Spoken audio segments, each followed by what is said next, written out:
امام مسلم نے کتاب المساجد میں جو چیپٹر نیم قائم کیا ہے، قضاء الصلاۃ الفائتۃ و استحباب تعجیل قضائها، کہ قضا نمازوں کی جلد ادائیگی کا استحباب، یعنی جو نمازیں رہ گئی ہیں انہیں جلد پڑھنے کا استحباب، ان کا مستحب ہونا، اس کا بیان کیا ہے امام مسلم نے۔ امام مسلم نے بھی امام بخاری کی طرح جب چیپٹر نیم قائم کیا ہے تو یہاں پہ کوئی قید نہیں لگائی، بلکہ مطلقاً بیان کیا ہے کہ جو قضا نمازیں ہوئی ہیں وہ ان کو جلد ادا کریں۔ سیم اسی طرح جب امام بخاری نے قضا نمازوں کے حوالے سے جو باب قائم کیا، جو چیپٹر نیم قائم کیا، انہوں نے بھی اسی چیز کا ذکر کیا، کسی چیز کی قید نہیں لگائی۔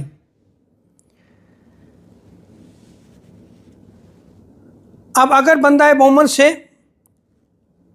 نماز چھوٹ گئی ہے، اس کی نماز قضا ہو گئی ہے، تو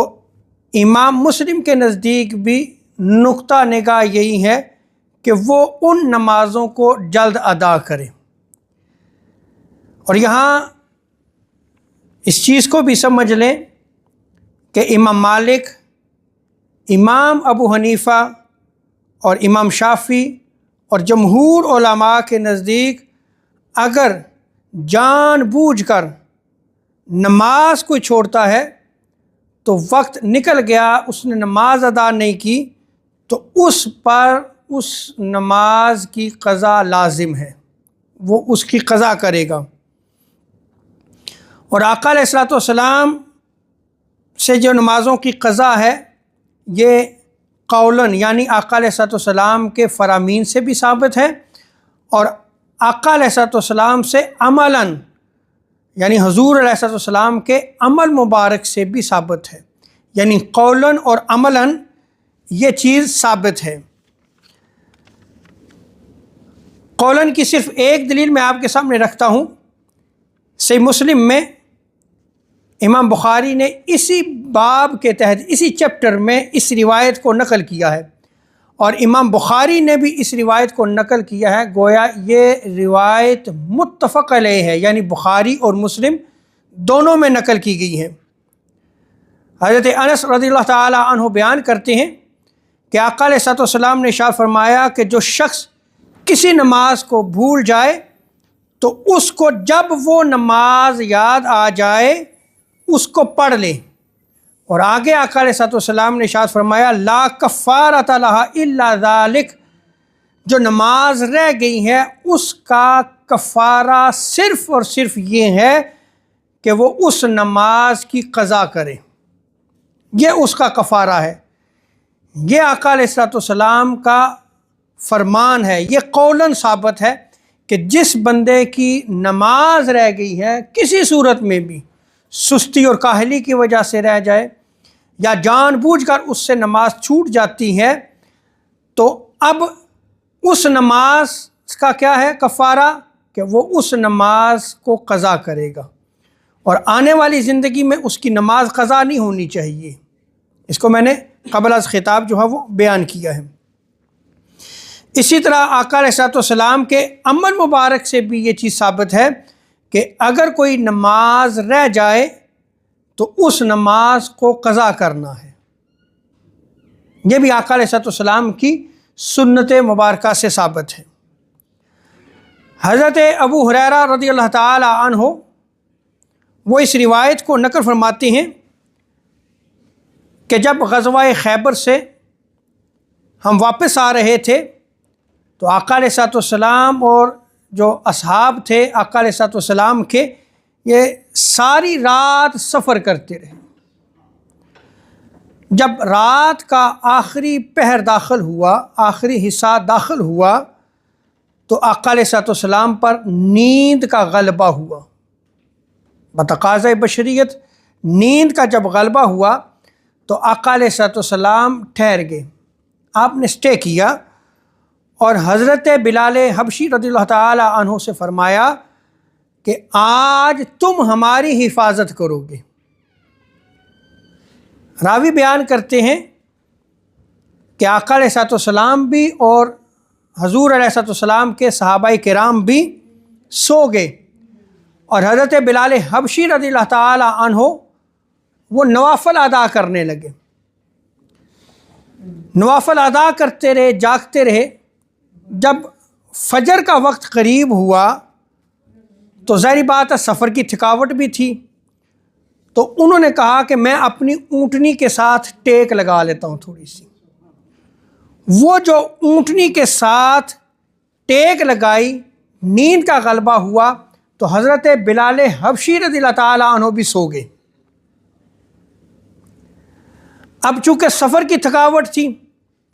سو آقا علیہ الصلوۃ والسلام بھی اور تمام صحابہ کرام جو آپ کے ساتھ تھے اس غزوہ خیبر کے بعد سفر میں، تو وہ صحابہ جو ہے وہ سو گئے۔ سب سے پہلے آقا علیہ الصلوۃ والسلام کی آنکھ مبارک کھلی۔ راوی بیان کرتے ہیں فقان رسول اللہ صلی اللہ علیہ وسلم اولہم استیقاظا، کہ سب سے پہلے جب دھوپ نکل آئی تو سب سے پہلے آنکھ کن کی کھلی؟ آقا علیہ الصلوۃ والسلام کی۔ حضور علیہ الصلوۃ والسلام اٹھے، دیکھا تو حضرت بلال حبشی بھی جو ہے وہ آرام فرما ہیں، صحابہ بھی سو رہے ہیں۔ تو آپ نے حضرت بلال حبشی کو جگایا اور پوچھا، اے بلال کیا ہوا؟ ہم نے تو آپ کی ذمہ داری لگائی تھی، آپ خود سو گئے۔ عرض کی یا رسول اللہ صلی اللہ علیہ وسلم، سفر میں تھکاوٹ کی وجہ سے میں سو گیا، نیند کا غلبہ ہو گیا۔ اب آقا علیہ الصلوۃ والسلام نے ارشاد فرمایا، یہاں سے نکلو۔ حضور علیہ الصلوۃ والسلام نے سفر فرمایا اور پھر آقا علیہ الصلوۃ والسلام ایک جگہ پہ ٹھہرے۔ حضور علیہ الصلوۃ والسلام نے وضو فرمایا، اذان اور اقامت کہنے کا حکم دیا، اور پھر آقا علیہ الصلوۃ والسلام نے نماز ادا فرمائی۔ تو آپ یہ دیکھیں کہ آقا علیہ الصلوۃ والسلام نے وہ نماز فجر جو رہ گئی تھی، سورج نکل آیا، حضور علیہ الصلوۃ والسلام نے اس نماز کو ادا کیا، اور نماز ادا کرنے کے بعد حضور علیہ الصلوۃ والسلام نے ارشاد فرمایا کہ تم میں سے جب کوئی نماز بھول جائے، جب نماز اسے یاد آئے تو اس وقت نماز کو ادا کر لے۔ یعنی وہ جو نماز رہ جائے اس نماز کی قضا تم پر لازم ہے، تم اس نماز کو ادا کرو۔ اور حضرت ابو قتادہ ان کی روایت میں آتا ہے، اور امام مسلم نے اس روایت کو نقل کیا ہے، اسی باب میں اس روایت کو نقل کیا گیا ہے کہ نماز کو ادا کرنے کے بعد آقا علیہ الصلوۃ والسلام اپنی سواری پہ سوار ہو گئے، صحابہ کرام بھی حضور کے ساتھ اپنی اپنی سواریوں پہ سوار ہو گئے، لیکن آپس میں گفتگو کر رہے تھے، سرگوشی کر رہے تھے کہ ہم سے جو نماز قضا ہو گئی ہے اس کا کفارہ کیا ہے۔ ایک دوسرے سے بات کر رہے تھے، ہم سے نماز رہ گئی ہے۔ تو صحابہ کی زندگی پہ غور کریں کہ جو نماز رہ جائے کس طرح انہیں فکر لاحق ہو جاتی تھی کہ رہ گئی ہے تو اب اس کا کیا بنے گا۔ اب چونکہ آقا علیہ الصلوۃ والسلام موجود تھے تو حضور علیہ الصلوۃ والسلام نے جب صحابہ میں یہ اضطراب دیکھا تو آپ علیہ الصلوۃ والسلام نے ارشاد فرمایا، قال اما لکم فی اسوۃ، کیا تمہارے لیے میری زندگی نمونہ نہیں ہے؟ یعنی میرے سے نماز اگر رہ گئی، وقت پہ میں نے نماز ادا نہیں کی، سورج نکل آیا، میں نے اس نماز کو پڑھا ہے، بس تمہارے لیے میری زندگی ہی نمونہ ہے۔ سو مسلمانوں کے لیے آقا علیہ الصلوۃ والسلام کی زندگی مبارک نمونہ ہے۔